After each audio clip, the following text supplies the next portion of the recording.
arrumou, aí se Não, não preparou. tem Não tem problema, não tem problema. problema.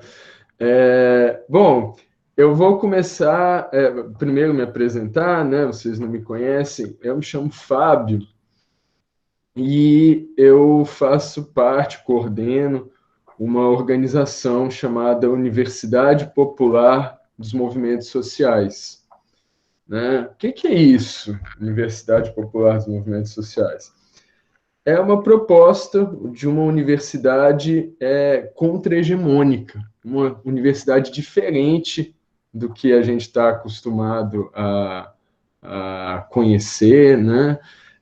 Que propõe uma articulação entre diferentes lutas, de diferentes movimentos, através de oficinas que ocorrem ao redor do mundo, né? Eu coordeno esse projeto e fui, durante muito tempo, orientando do professor Boaventura de Souza Santos. Não sei se a Jana já falou sobre ele com vocês, né? É um intelectual português muito famoso e tal, né? Tem ideias muito interessantes e eu fui para Portugal estudar com ele, fiz o doutorado lá, né? Então, feita essa breve apresentação, quem é que está falando aqui para vocês, né? A Andressa disse que vocês já viram ele nas aulas de metodologia, né? Ótimo, ótimo.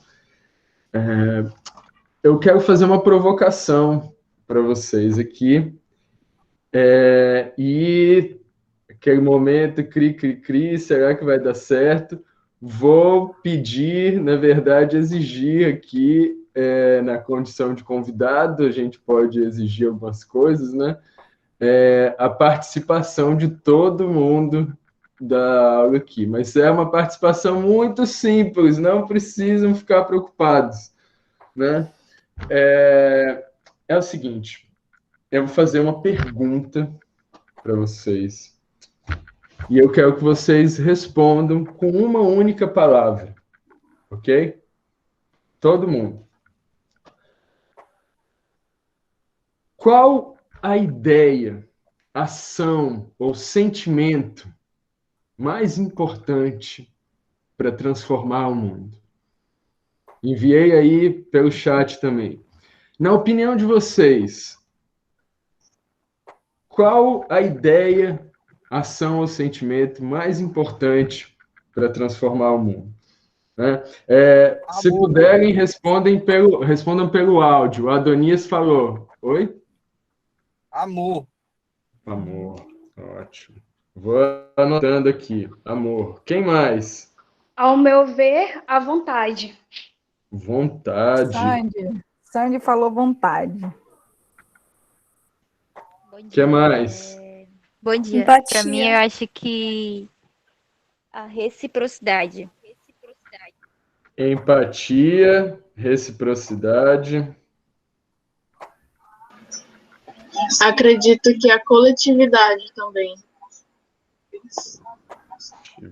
Coletividade.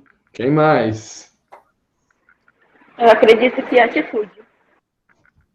Atitude. Janaína, não ouvi a Janaína falando ainda não, hein? Estou pensando. Atitude, quem mais?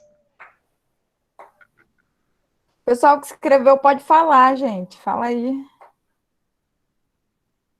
Não estou lendo aqui do lado não, hein? Falem com a voz.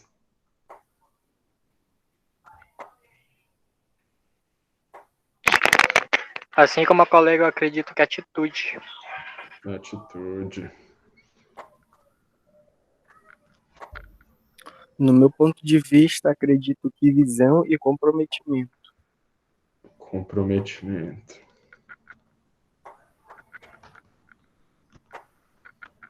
Ok. Eu acho que é um desafio que eu boto para mim mesmo, que é a disciplina. Disciplina.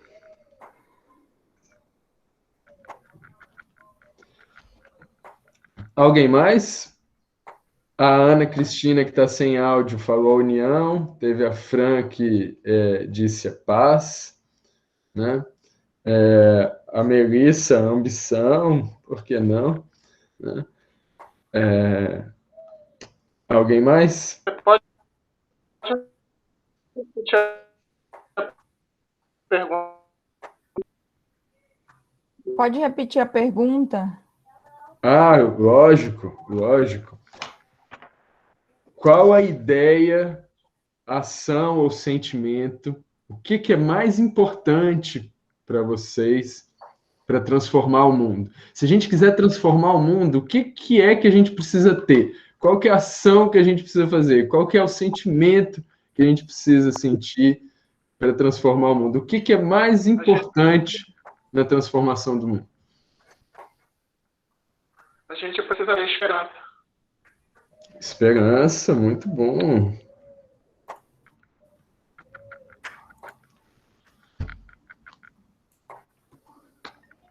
Ok. Vejam, ouvimos aqui amor, vontade, empatia, reciprocidade, coletividade, atitude, comprometimento, disciplina, esperança. Essas foram algumas das palavras que vocês trouxeram aqui como o que existe de mais importante na transformação do mundo, né? Como nós podemos perceber, há muitas formas de conceber o mundo e de transformá-lo, né? Poucas pessoas tiveram a mesma ideia do que é mais importante para a transformação do mundo, né? Há muitas concepções aí do que é mais relevante para transformar o mundo, né? Muitas formas diferentes de como fazer. No entanto, a universidade impôs uma forma única de transformar o mundo, que, aliás, não foi dito por nenhum de nós aqui. Que forma que é essa?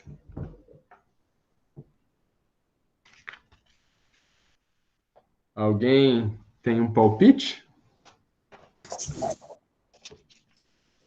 Acho que é educação, né? A educação? Será? Eu tava meio ocupado, não consegui ouvir muito bem a pergunta, mas acho que sim. Qual a ideia, ação ou sentimento mais importante para transformar o mundo? Nós demos um monte de sugestões aqui e eu provoquei vocês dizendo que, apesar de toda a nossa diversidade de opiniões, a universidade tem uma forma única de transformar, aposta em uma forma única de transformar o mundo, né, que não foi dita por nenhum de nós. A Sandy falou educação, né? O Paulo Freire tem uma metáfora muito bonita em relação a isso, né? Ele diz assim: se a educação sozinha não transforma o mundo, sem ela tampouco o mundo muda, né? E é verdade. Mas não, Sandy, não é a educação ainda a aposta da universidade para a transformação do mundo. Então, nesse caso, eu aposto na extensão. Extensão, muito bom, direcionamento. Pesquisa. Perfeito. Oi? Pesquisa, estamos nos aproximando da concepção de transformação do mundo da universidade. Essa aposta foi na razão. É através da razão, do rigor e da objetividade científica que o mundo tem sido transformado nos últimos 300 ou 400 anos. E foi assim, através da supressão, do descrédito, da desvalorização da diversidade epistemológica do mundo, que se estabeleceu o que o professor Boaventura de Souza Santos tem vindo a chamar de império cognitivo da ciência. O que é isso, império cognitivo da ciência? É uma expressão para dizer o seguinte: a ciência é que tem mandado na transformação do mundo. A ciência tem sido concebida como a única forma válida a única forma legítima de a gente intervir na sociedade, de a gente intervir no mundo, de a gente conseguir dialogar com o planeta, com a natureza, né? Por isso, um império, né? Um império cognitivo, um império do pensamento liderado pela ciência, né? Uma hegemonia da ciência, uma hegemonia da razão, né? Vejam, reparem no lema do filósofo Descartes, né? Que foi talvez onde isso tudo começou, né? Ele diz assim: penso, logo existo. Não era amo, logo existo, tenho esperança, logo existo. Não. Era penso, logo existo. A razão convertida em critério definidor da existência, né? Se você não pensa, se você não é iluminado pela razão, você não é nada. Você nem sequer existe, né? Aqueles que não pensam e que não pensam da maneira correta, que é a maneira científica de pensar o mundo, né, não existe.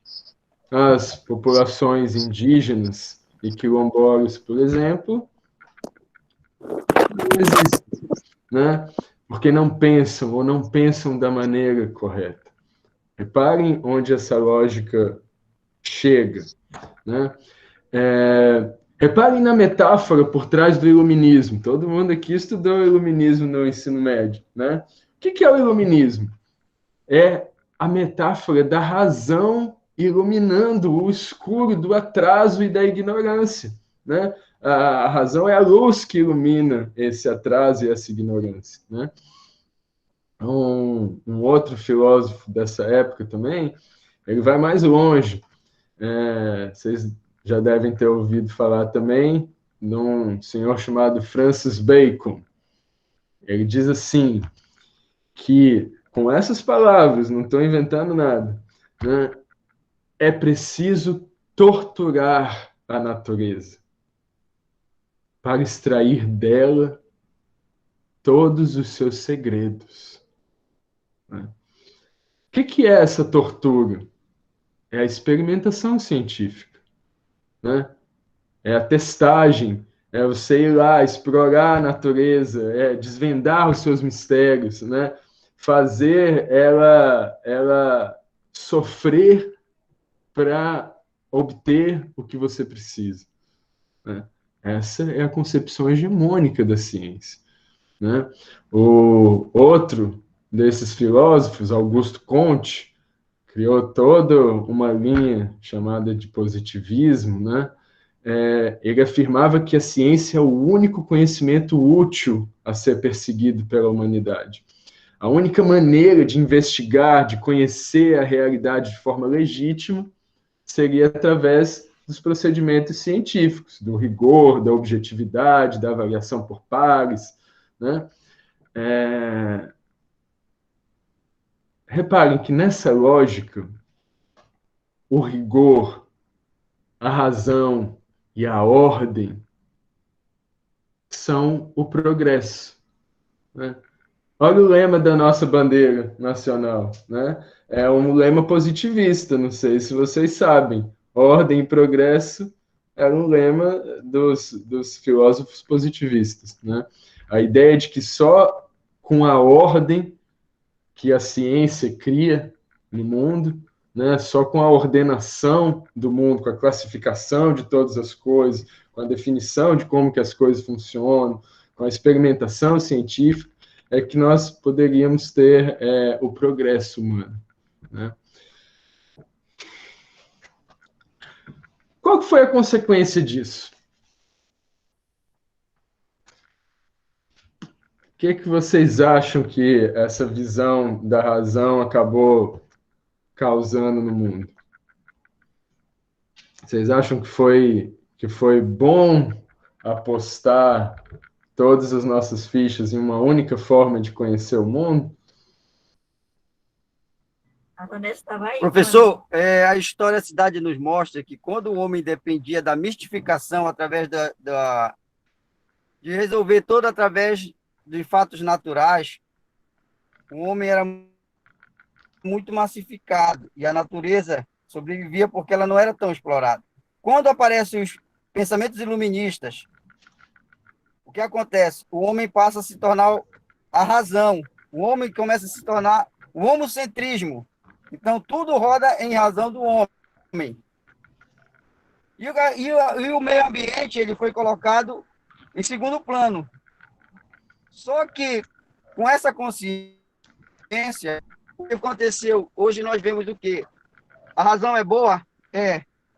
Mas uma razão sem sensibilização da utilização do meio ambiente de forma consciente traz a destruição não só da natureza, mas como do próprio ser humano, porque nós somos parte dessa natureza. Então, a educação ambiental, eu estava lendo um livro que fala sobre desenvolvimento sustentável. A ideia de desenvolvimento sustentável ela surge lá em 1972.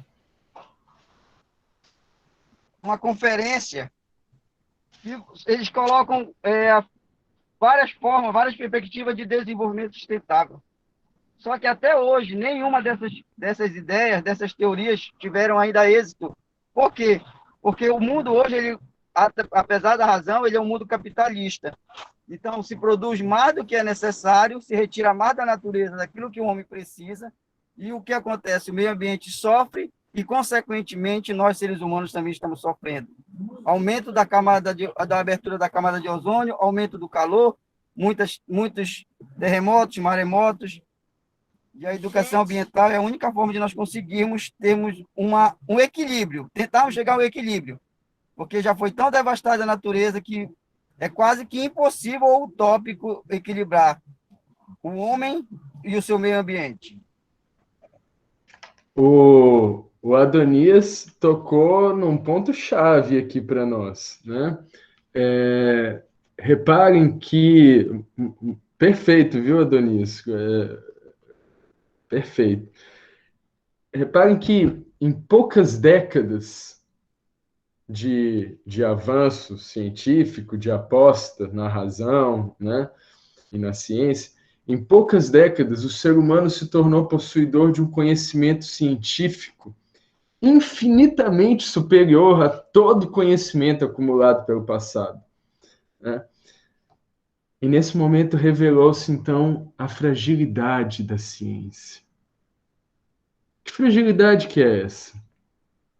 É que os conhecimentos científicos não produzem amor e nem bondade.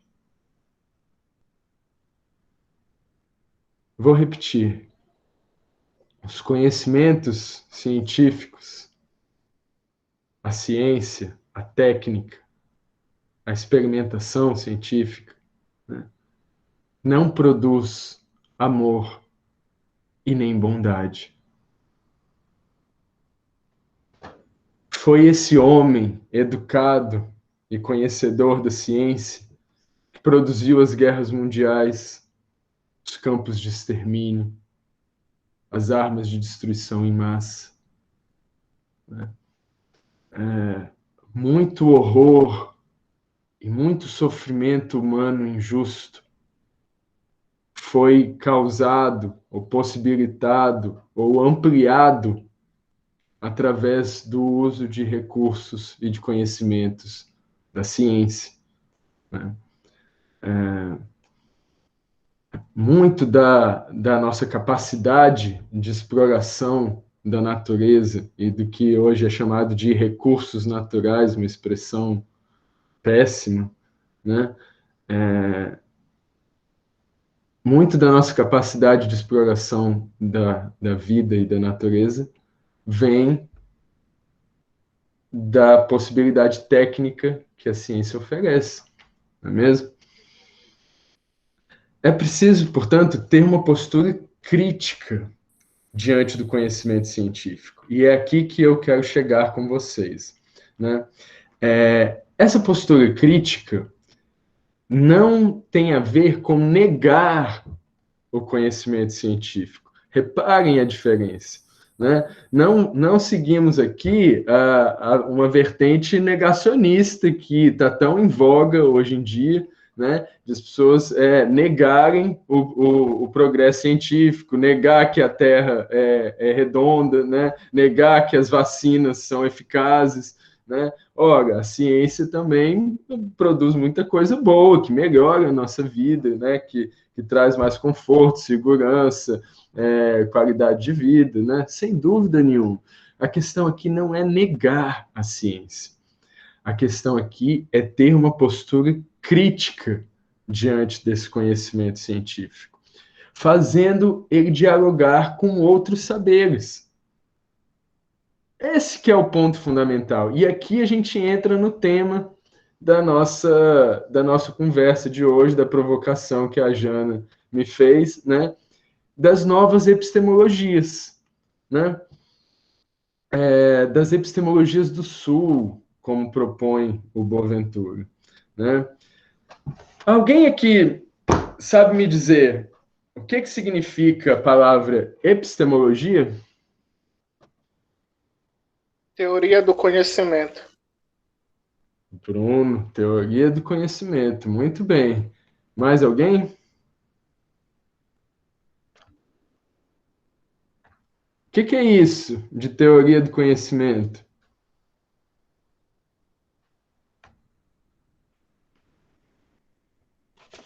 Ó, Jana, você que está avaliando a participação da galera aí, pode valorizar aí o Adonias e o Bruno, que a Tá Sandy gravado, também. tá tudo gravado aqui, já tô Ligado em marcando quem está tudo. participando aí. O que é isso de teoria do conhecimento? O que vocês acham que é esse palavrão? Epistemologia?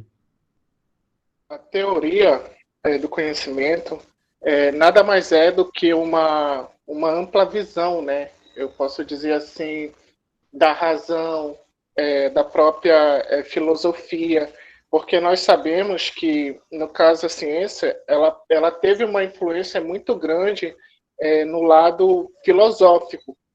Tanto que a ciência ela passou por uma transformação que hoje a gente já não pode mais dizer que é apenas ciências da natureza, mas podemos dizer que é a ciência humana, né? Aquela ciência que está mais sensível às necessidades dos seres humanos, né? E também da própria natureza.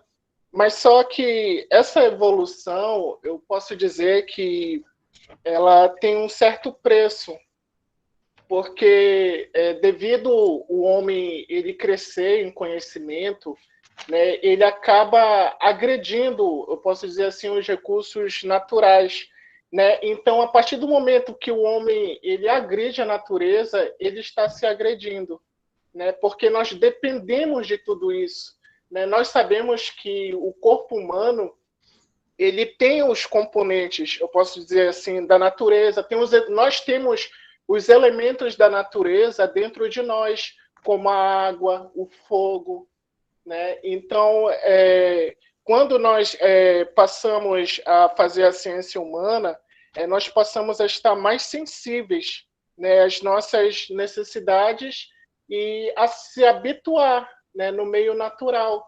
Né? A partir do momento que nós entramos no habitat, por exemplo, dos animais, né, nós passamos a entender a razão ecológica deles, né? E assim sucessivamente. Então, nós temos que entender o que é a ciência humana, né, nos dias atuais, né? Porque muitas pessoas falam assim, eu sei exatamente o que é a ciência, mas nós acabamos perdendo essa sensibilidade, né? Porque muitas das vezes nós fazemos as equações, né? Nós fazemos tudo aquilo que está relacionado à razão, mas nós nos esquecemos daquilo que é primordial, né? Que é a nossa sensibilidade, né? Com relação aos recursos naturais, né? A forma de pensar.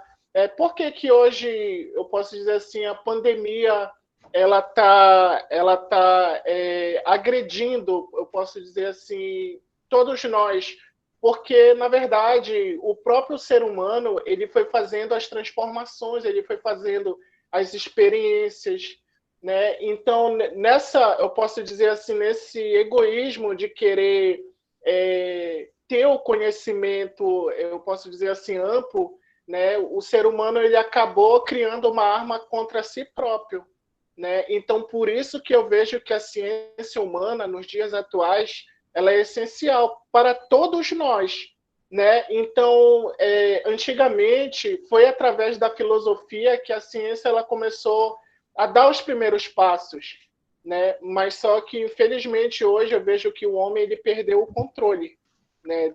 de muitas coisas, né? Então, eu vejo assim por esse lado. Perfeito. Professor. Diga, Adonias. Só um minuto, Adonias, é que a Kézia levantou a mão primeiro. Assim que a Kézia falar, você contribui também? Com certeza. Pode falar, Kézia. Olá. Tá levantando a mão um tempão mesmo. A epistemologia, né, ela é a formação, segundo a filosofia, ela é a formação do conhecimento, e isso inclui em todas as ciências. Como o Bruno falou que a ciência, a filosofia está envolvida na ciência. Sim, está, mas a gente tem que lembrar que ela é a construção de todos os conhecimentos, né? A palavra epistemologia, no seu próprio significado, ela significa que ela forma os vários conhecimentos, isso diversos. E dentro da ciência, ela forma o conhecimento da natureza, no geral, o conhecimento do ser humano e os vários conhecimentos, né? Epistemologia é isso, né? No caso. Perfeito. Adonias? Oi, professor. A epistemologia é a relação do homem com o conhecimento, de forma geral, principalmente conhecimento da natureza, tanto a natureza fauna flora como a natureza humana. Como é que está se dando essa nova relação? Qual é a forma que nós vamos utilizar para nós podermos ter um equilíbrio? Então, aquilo que eu lhe falei, seria até utópico falar em equilíbrio, mas dependendo dessa relação que o homem passa a ter com o meio ambiente, ele vai começar a melhorar a sua própria qualidade de vida e também resguardar ainda mais o meio ambiente, porque nós, como seres humanos, dependemos desse meio ambiente natural, fauna e flora, para que a nossa sobrevivência se perpetue. Hoje as pessoas pensam muito na sustentabilidade, e ela precisa de 3 pilares, que são os 3 pilares principais, que é o social, o econômico e o ambiental. Sendo que a epistemologia hoje, ela estuda muito as formas com que nós vamos nos relacionar com esse meio ambiente, dando a ele oportunidade até de se reestruturar, porque algumas coisas ainda conseguem ser renováveis e outras já se perderam, já algumas madeiras da época da colonização do Brasil não existem mais, mas ainda existem formas de nós conseguirmos resgatar algumas que ainda estão sobrevivendo, porque já tem umas que já estão quase que sendo extintas da natureza. Então, é essa relação que nós temos com esse meio ambiente que é o estudo da epistemologia. Perfeito, Adonias. O Adonias falou uma coisa curiosa aqui de espécies de árvores, mas também de animais, né? Que hoje não existem mais, muito por causa da intervenção humana e tal, né? Mas eu queria provocar vocês para o fato de que, para além de espécies, animais e vegetais, né, há também saberes que não existem mais, né? Formas de compreender e conhecer o mundo que têm sido extintas, que têm sido devastadas, né? O que o Boaventura chama de epistemicídio, né? É a morte de conhecimentos, a morte de saberes, a morte de formas de pensar o mundo, a morte de linguagens, de como estar no mundo, né? E isso tem ocorrido muito fortemente por causa da valorização absoluta de uma única forma de se conceber a vida, a natureza, as relações sociais, que é a ciência, né?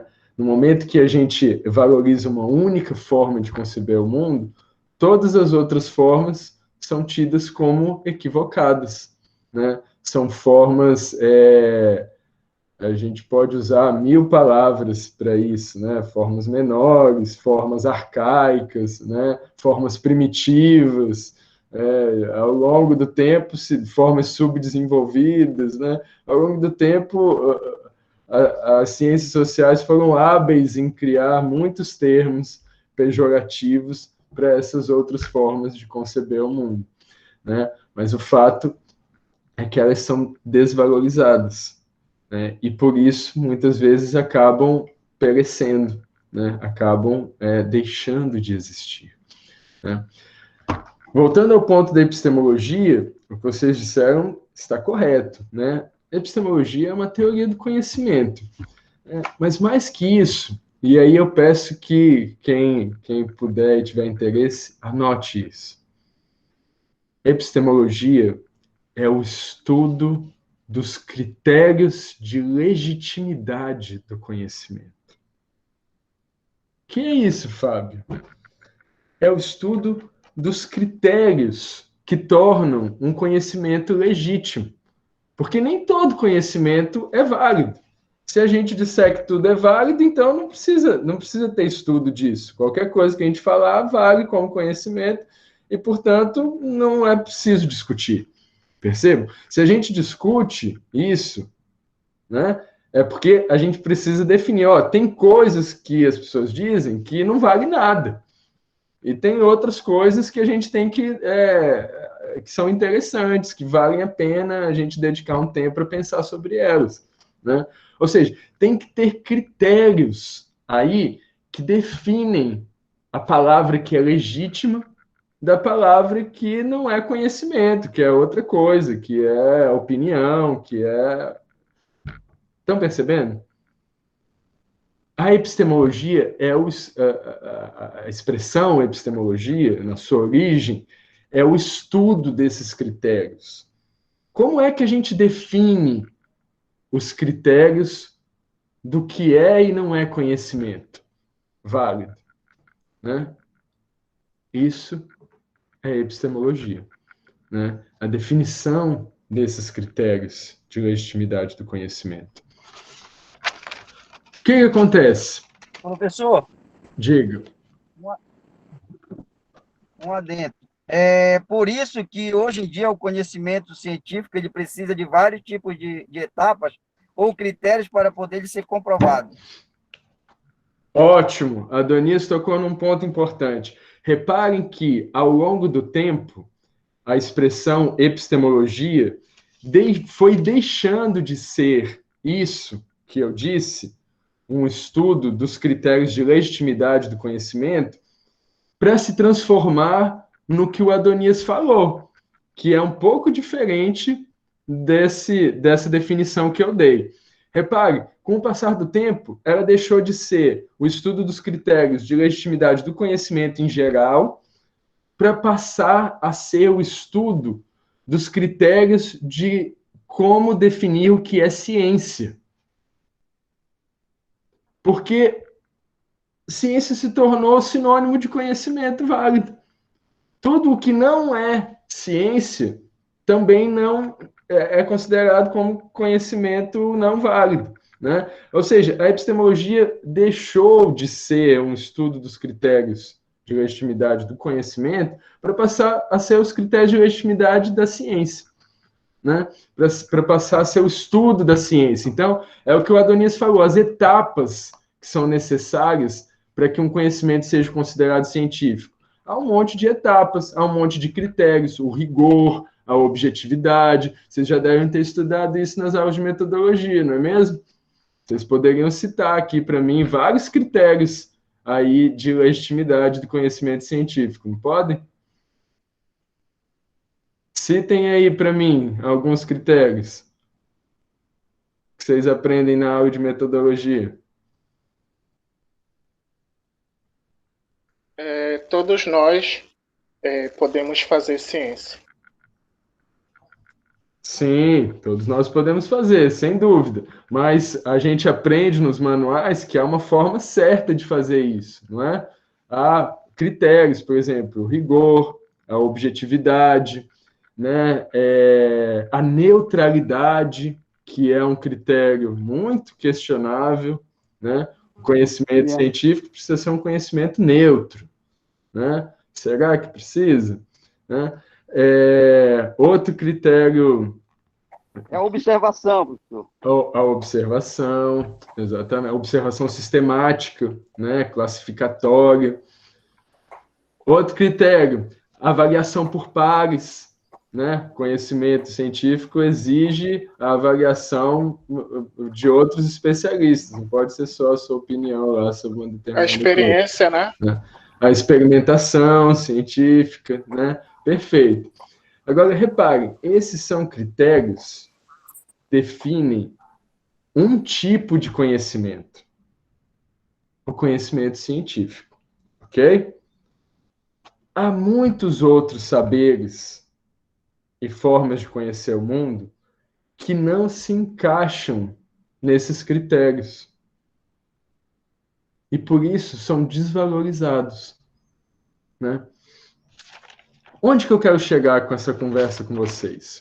É no seguinte, gente, que para as novas epistemologias, né, para as epistemologias do Sul, como o Boaventura chama, um conhecimento se legitima não por sua origem, mas pelas suas consequências.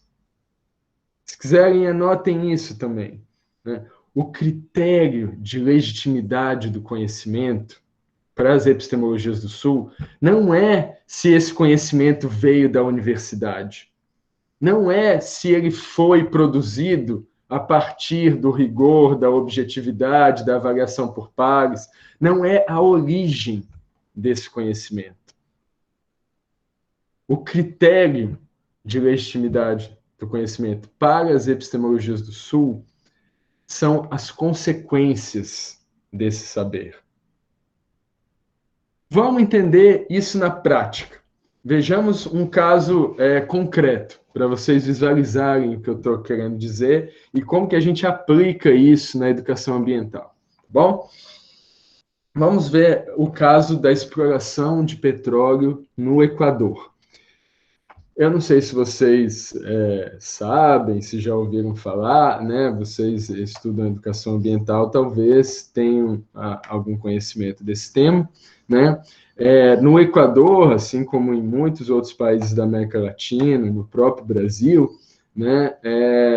Muitas áreas de exploração do petróleo foram realizadas em terras indígenas, né? E, particularmente no Equador e na Colômbia, há até hoje muitos conflitos em relação a isso, né? Na Venezuela também há muitos conflitos em relação a isso, mas pronto.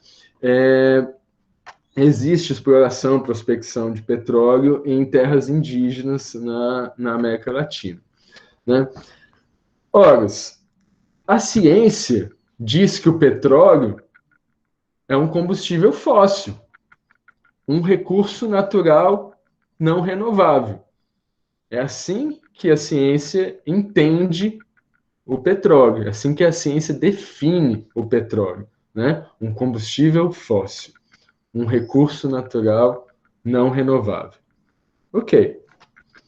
Já os indígenas do Equador e da Colômbia, eles dizem que o petróleo é o sangue da terra, que a natureza é a mãe dos seres humanos. Olha que concepção mais maluca, digamos assim, né? O petróleo é o sangue da terra. A natureza é a mãe dos seres humanos. E que eles, os seus filhos, os filhos da terra, né, são os guardiões daquele território onde está o petróleo, né?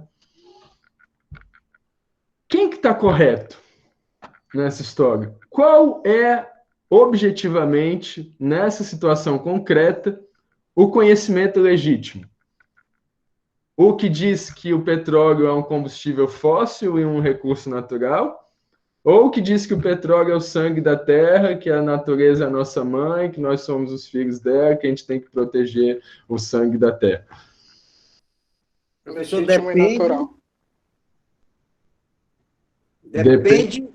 depende de qual lado você está. Por quê? Porque se você estiver do lado da comprovação científica, o primeiro vai ser o legítimo. Mas se você estiver do outro lado, do lado dos indígenas, que eles têm uma crença totalmente diferente, vai ser o conceito deles que vai prevalecer. Perfeito. Sendo que, para a razão, o que vale é o conceito científico. Reparem o que o Adonias falou. Para a razão, o que vale é o conhecimento por causa da sua origem. Se a origem do conhecimento é científico, então ele vale. Se a origem do conhecimento é a população indígena, logo o conhecimento não vale. O conhecimento, o critério que legitima o conhecimento é a sua origem. Se ele foi produzido na universidade, pelos grupos de pesquisa, pelas corporações que investigam, aí ele vale. Se ele não foi produzido assim, se a origem dele é outra, então ele não é um conhecimento válido, né? Para as epistemologias do Sul, o critério é diferente. E é aqui que eu quero chegar com vocês, e é aqui que isso pode ser útil na educação ambiental. Que critério é esse? O critério é que o conhecimento não se legitima pela sua origem, por ele ter sido produzido na universidade, por ele ter sido produzido pelos critérios científicos. Não. O conhecimento se legitima pelas suas consequências. Qual é, nesse caso concreto, a consequência de nós adotarmos o conhecimento científico? Entender o petróleo como um combustível fóssil e um recurso natural. A consequência é a exploração desse petróleo na terra indígena. A consequência é a degradação ambiental que isso vai causar no território, a desagregação dessas comunidades indígenas, as doenças que isso vai causar, né? Essa é a consequência, né? E qual a consequência de nós adotarmos o critério dos indígenas, de pensar, nesse caso concreto, o petróleo como sendo o sangue da terra, a natureza como Pachamama, como eles chamam, né, a mãe terra, né, e eles como os guardiões? A consequência é a preservação dessa região, né, é a não exploração do petróleo nesse território e a continuidade da possibilidade desses povos indígenas continuarem existindo com sua cultura, com a preservação de sua identidade, né? Esse é o ponto. O conhecimento vale pela consequência que ele causa na sociedade, né? E é aqui que eu queria chegar com vocês, esse é o ponto que eu queria, se a gente pegar isso nessa nossa conversa de hoje, eu saio daqui muito feliz achando que eu dei alguma contribuição para o debate de vocês. Diante de um novo conhecimento, a pergunta que nós devemos fazer não é se esse conhecimento é científico. A pergunta é: esse conhecimento diante de mim promove a vida? Acende esperanças? Torna o mundo melhor e mais humano? Se a resposta é sim, nós devemos utilizar esse conhecimento. Nós devemos apostar nele. Nós devemos validar esse conhecimento. Sendo ele científico, ou indígena, ou quilombola, ou de uma comunidade ribeirinha, Não importa. Agora, se a resposta é não, se esse conhecimento provoca o sofrimento humano injusto, a degradação ambiental, a exploração massiva e destruidora, não sustentável da vida e da natureza, se promove a violação ou a humilhação de grupos sociais, de comunidades, de movimentos, de lutas, então nós não podemos adotar esse conhecimento como válido. A gente não pode apostar num conhecimento que provoca o sofrimento humano injusto, que provoca a degradação ambiental. Estão percebendo? As epistemologias do Sul são isso. Uma nova forma de estabelecer critérios para definir o que é o conhecimento legítimo. Porque a gente precisa de critérios, né? Se a gente diz que tudo é válido, aí aparece alguém falando que a Terra é plana e a gente tem que aceitar que a opinião dele é um conhecimento legítimo. Não é. Como é que a gente estabelece critérios para definir que esse conhecimento não é legítimo e o outro é legítimo, né? Não pode ser também só o critério da ciência, do rigor e tal. A gente tem que ter um outro critério, um critério humano, né? Um critério que as epistemologias do Sul propõem isso, analisar os conhecimentos pelas suas consequências, né? Qual a consequência de a gente apostar nisso, né? Vai ter consequências X, Y e Z, né? Essas consequências são boas, e a nossa vida se torna melhor se a gente adotar esse saber?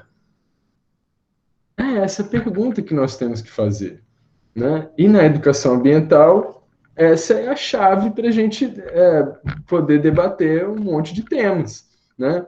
Vou dar aqui um último exemplo para a gente entrar num debate aqui que eu quero escutar vocês também, um pouquinho, né? Já está quase na nossa hora aí. Um último exemplo, a questão dos agrotóxicos, né? Para a educação ambiental, essa é uma questão cara também, né? O que a ciência diz sobre os agrotóxicos? Há muito debate sobre isso, né? Mas, em muitos casos, a ciência nem sequer chama os agrotóxicos de agrotóxicos. Dá o nome de defensivos agrícolas, né? Um eufemismo para o agrotóxico, né? A ciência diz e demonstra, né, com comprovação, com experimentação e tal, que os agrotóxicos ou defensivos são produtos químicos utilizados para maximizar a produtividade, aumentar a produção de grãos, das colheitas e tal, aumentando assim a produção de alimentos, né? Por um lado, pode ser uma consequência positiva nos termos das epistemologias do Sul, lá, né? Aumentar a produção de alimentos pode melhorar a qualidade de vida das pessoas, né? Mas tem um outro lado aí que a ciência não diz, né? Que outro lado é esse? É o impacto humano dos agrotóxicos, né? O impacto dos agrotóxicos na biodiversidade do planeta, né? Do impacto que tem a formação de monoculturas na devastação e até de outras espécies deixarem de existir por causa disso, né? Então, nesse caso também dos agrotóxicos, aqui vale essa lógica para as epistemologias do Sul. O que vale? É o conhecimento pelas suas consequências, né? Por vezes, as populações indígenas, ribeirinhas, possuem formas de aumentar a produtividade e de eliminar as pragas na lavoura, né, que não são comprovadas cientificamente, mas elas produzem consequências positivas no mundo e na sociedade. Por quê? Porque são técnicas que não devastam o meio ambiente, são técnicas que não provocam doenças como câncer, né, e outras doenças que comprovadamente os agrotóxicos causam, né, e por isso esses saberes devem ser valorizados na educação ambiental. Estão percebendo? Bom, gente, a conversa que eu queria ter com vocês aqui hoje era essa. Não sei se valeu de alguma coisa aí. E eu queria ouvir um pouquinho de vocês. O que vocês acham sobre isso? Qual a opinião de vocês sobre as epistemologias do Sul? Se vocês acham que isso é relevante, se vocês acham que o importante mesmo é apostar tudo no conhecimento científico, se é realmente legal a gente valorizar outros saberes. Como é que vocês pensam isso aí? O que vocês acham? Kézia levantou a mão. Pode falar, Kézia.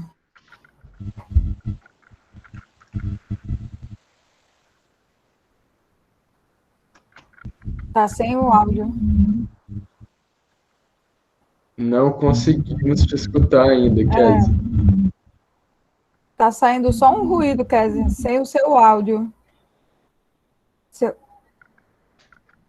Vamos ver se a Kézia consegue voltar.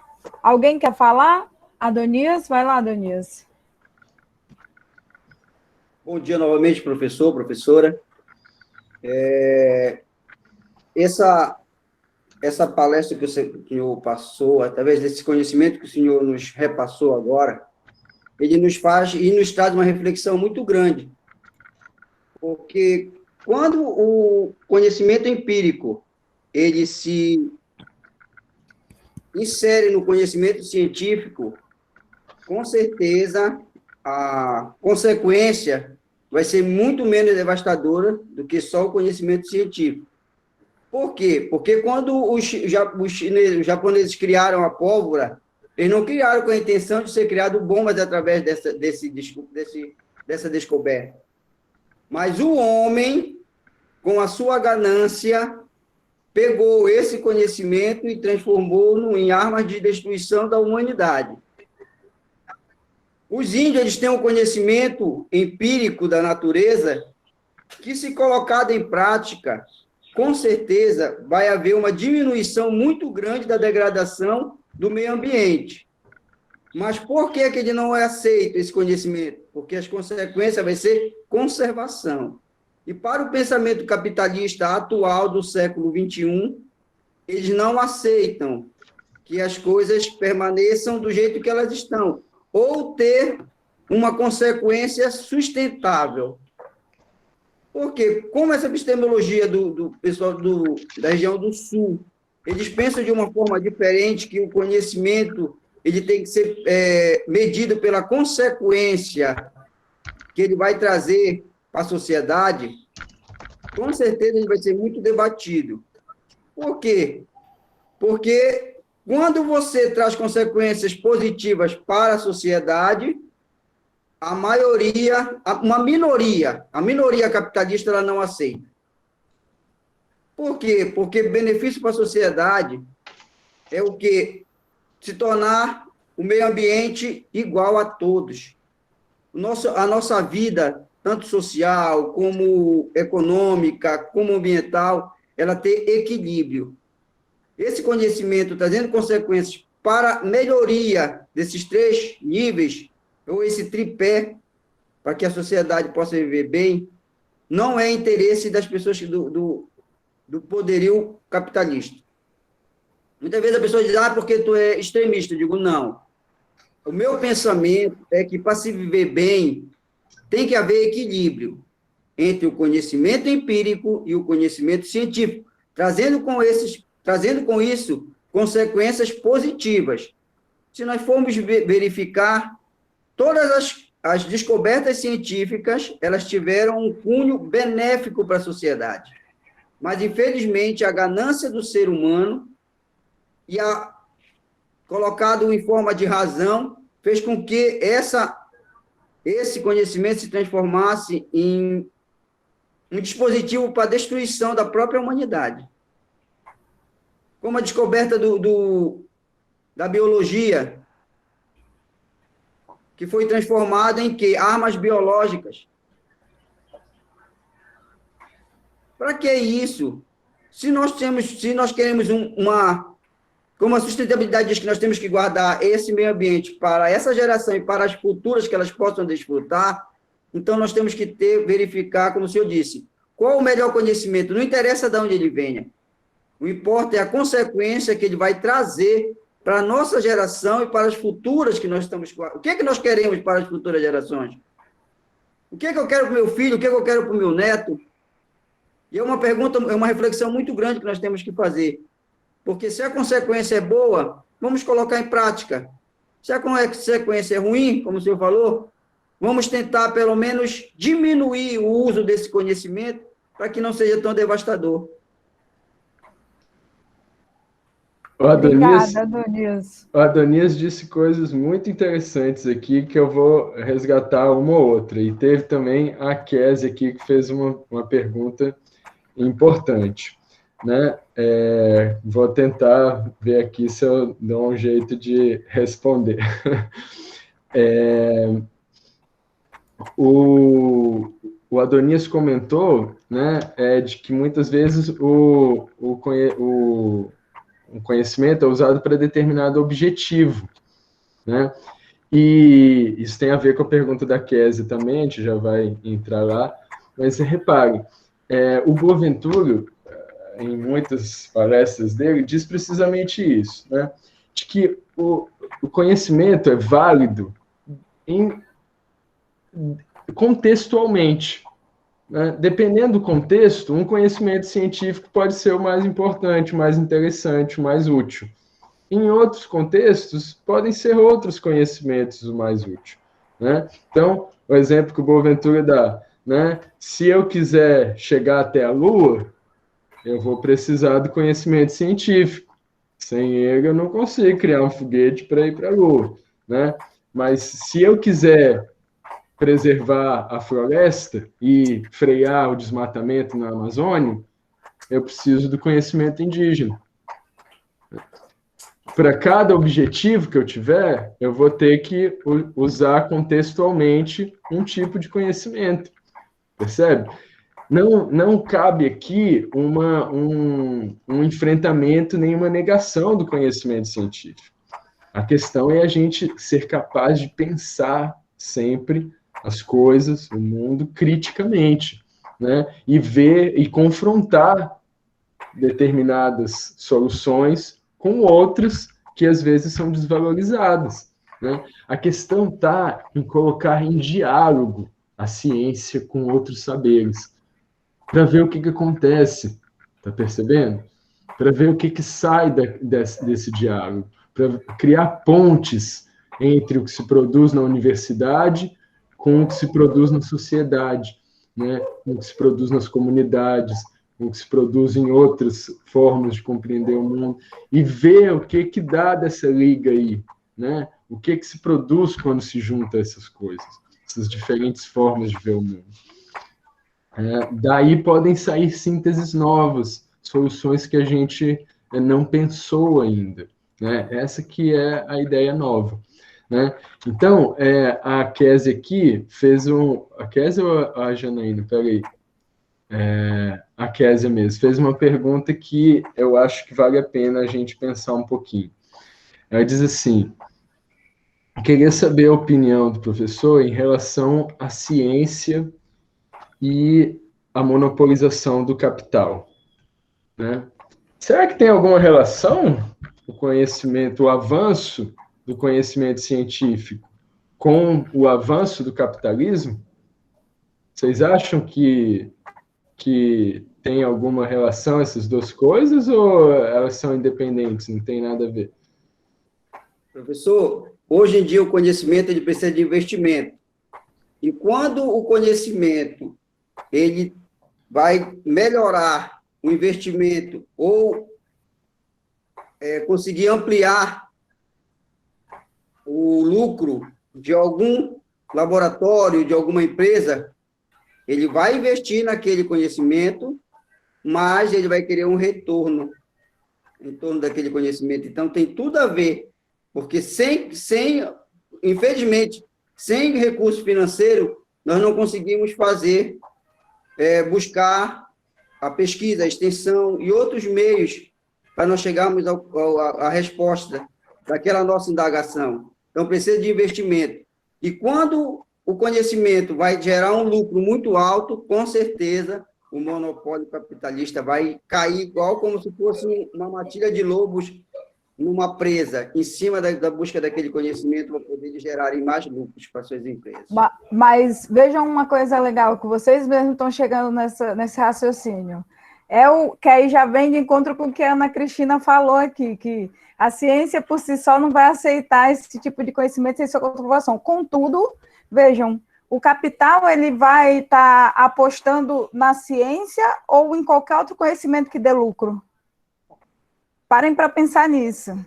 Como o capital não está se apropriando já dessas outras epistemologias para outros fins? A gente está falando aqui de um fim de bem-estar social, né? De bem-estar de vida. Como usar essas outras epistemologias para essa educação ambiental efetiva, que é o que eu coloco no tema lá, que eu propus para o Fábio, porque a educação ambiental, ela vem...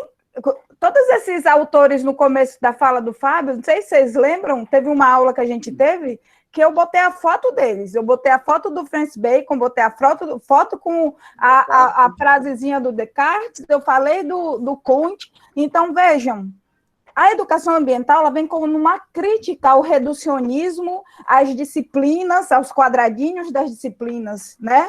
Então, uma educação ambiental efetiva, e é isso que eu acho que é o mágico, foi por isso que eu chamei o Fábio para vir discutir isso com a gente. A base da educação ambiental de verdade, que quer mesmo essa mudança de mundo, ela parte por essa quebra de paradigma, por esse novo olhar para tudo, para o conhecimento. Como é que a educação ambiental está na escola? Ela está interdisciplinar e transversal, porque não existe a possibilidade de se ter uma educação ambiental formal que seja amplo o suficiente e que esteja guardada numa disciplina. Não tem como. Não tem como a gente trabalhar a educação ambiental estudando ciências. A gente estuda educação ambiental estudando a vida, estudando tudo, estudando as relações, estudando o ser humano, né? Então, vejam, as novas epistemologias, elas se complementam a toda essa teoria, a toda essa vivência que a educação ambiental traz, né? A toda essa base. Se a gente não considera essas outras, não são novas, né? São desde que o mundo é mundo, tem essas epistemologias, essas outras epistemologias, se a gente não considera elas, a gente está desconsiderando todo o processo de mundo. E aí, o capital, ele se apropria do quê? Muito espertamente. Ele se apropria só da ciência?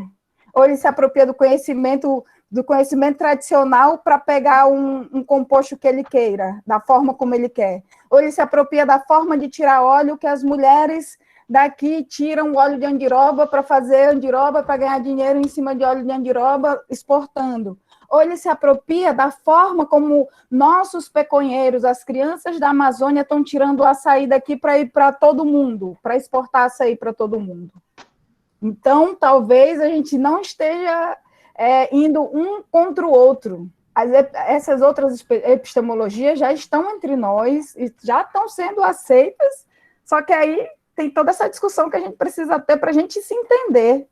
Vai lá, Fábio, perdão, é porque eu me empolgo aí, eu vou falar uma frase e falo 2 horas. Não, por favor, Janaína, aqui é uma roda de conversa, no sentido literal. A gente devia estar em círculo, se tivesse presencial aqui, com todo mundo falando, né?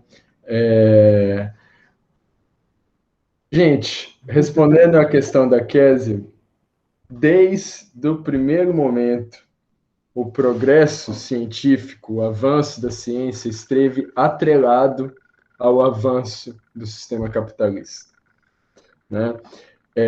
Reparem que os avanços técnicos científicos foram sempre, até hoje, avanços que permitiam um avanço do capital, né? A ciência da época podia estar estudando como preservar as florestas, por exemplo, Mas o que é que eles estavam descobrindo lá na Revolução Industrial? Era a máquina a vapor, né? Era a produção, a automação de carros depois, né? Com o Fordismo e tal, hoje com a revolução tecnológica que a gente tem, né? A ciência está sempre voltada, uma grande parte da produção científica esteve historicamente voltada para o avanço do capital, né? E muito desse império cognitivo que o Boaventura chama, né, dessa monocultura do saber, né, foi produzida e incentivada também pelo capital. Por quê? Porque o capital vê na ciência um instrumento a seu favor, né? Um instrumento que pode aumentar a sua produtividade, aumentar o consumo, aumentar a lógica do capital, né? Então, esse avanço do capitalismo tem vindo historicamente acompanhado dessa monocultura do saber, desse império cognitivo da ciência, né? E confrontar essa lógica capitalista significa também confrontar essa forma hegemônica de fazer ciência com outros saberes, com outras formas, com outros objetivos, com outras prioridades. Percebam? Uma coisa... aí tem duas frentes de luta que às vezes se confundem, né? Uma frente é a gente orientar a produção científica para outros fins. Ao invés de orientar a produção científica para a produção de agrotóxicos, a gente orientar a produção científica para a produção de alimentos orgânicos, né? A ciência pode se prestar às duas coisas, mas hoje mais de 90% da produção científica, talvez mais de 99% dos investimentos em ciência no mundo estão voltados para o agrotóxico e não para a produção de orgânico. Por isso que tem mais produto com agrotóxico. Estão percebendo? Se a gente orientar a ciência para determinados fins, ela produz resultados diferentes, né? Uma outra discussão que não é orientar a ciência para os fins que a gente acha corretos, né? É a gente confrontar a ciência com outros saberes, que é o que nós estamos falando das epistemologias do Sul, né? Então, aí tem dois movimentos que, às vezes, a gente precisa fazer simultaneamente. Uma é o uso contra-hegemônico da ciência, né? Utilizar a ciência a favor das lutas sociais, e outro é conseguir colocar a ciência em diálogo e articulação com outros saberes, né? Por vezes até deixando ideias da ciência de lado em favor de outros saberes não científicos, né? Em determinadas circunstâncias, contextos, como a gente está vendo aqui, né? São duas lutas que têm que ser travadas simultaneamente, né? Por um lado, a orientação contra-hegemônica da ciência, e, por outro, forçar a barra para que a ciência seja capaz de dialogar com os outros saberes que compartilham com ela a diversidade epistemológica do mundo. Acho que é isso, Jana. Deixa só a Ana Cristina falar, que ela levantou a mão. Por favor, claro. Vai lá, mulher.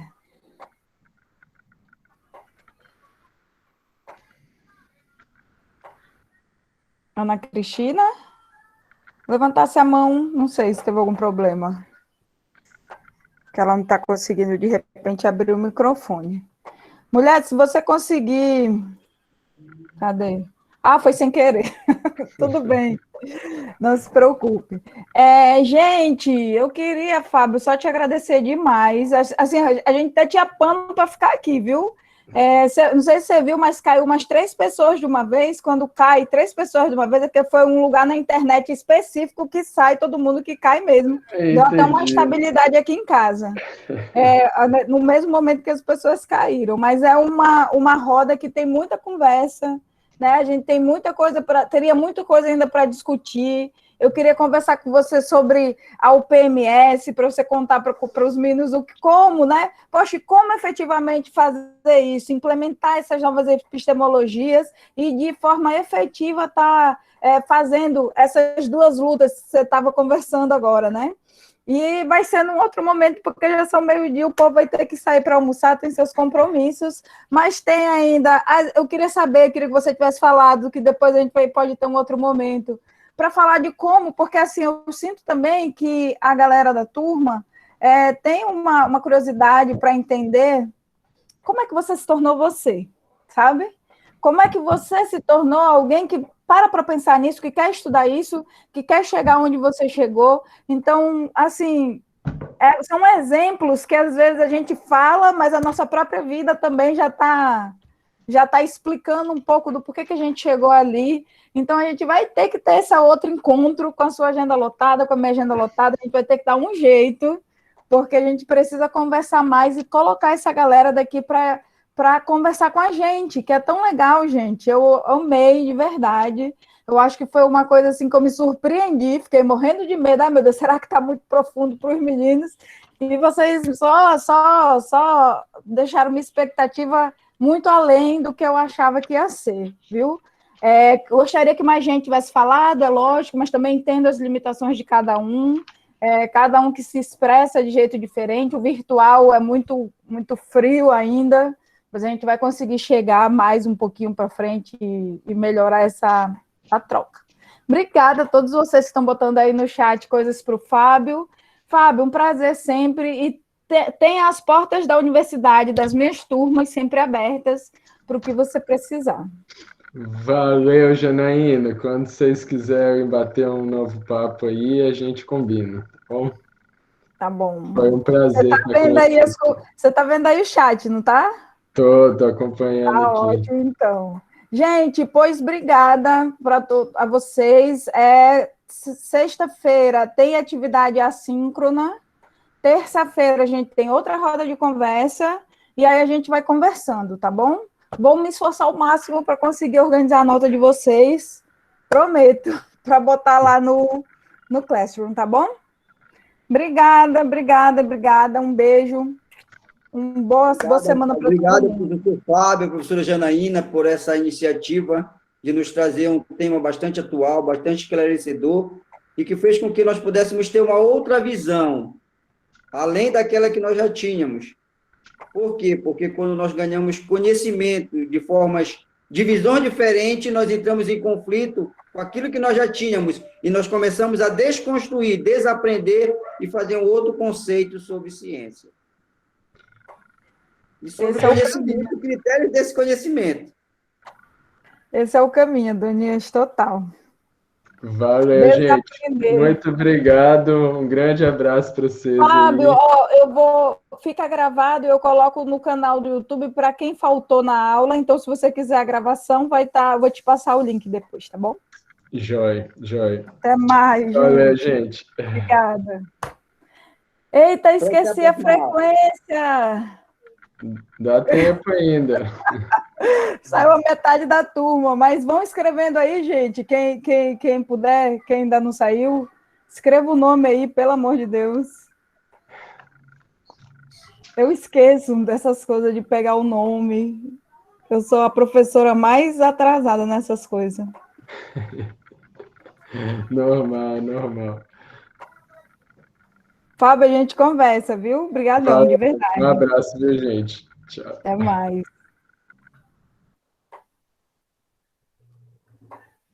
Fui, professora. Até mais, Adonias. Tchau, professora. Gente, quem tiver trabalho atrasado pode mandar ainda, viu?